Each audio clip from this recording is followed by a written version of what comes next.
ఒకడంటాడు కొండకి నడిచొస్తానంటాడు, ఒకడంటాడు స్వామి మీ హుండీలో 5 రూపాయలు వేస్తానంటాడు. ఇప్పుడు వీటిని మొక్కులు అంటారు. మొక్కు అన్న మాట మీరు జాగ్రత్తగా గమనించాలి.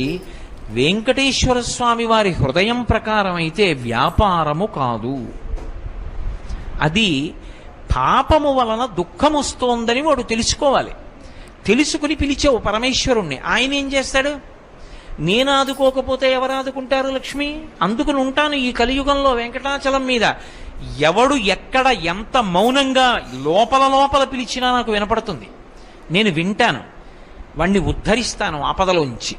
వాడు నా మొక్కు తీరుస్తాడు. ఆ డబ్బు పట్టుకొచ్చి నా హుండీలో వేస్తాడు. నేనేం చేస్తానో తెలుసా? పరమధర్మాత్ముడు నన్ను చూడకుండా ఉండలేక, నాన్నగారిని చూడకుండా ఉండలేక వచ్చినటువంటి కొడుకులా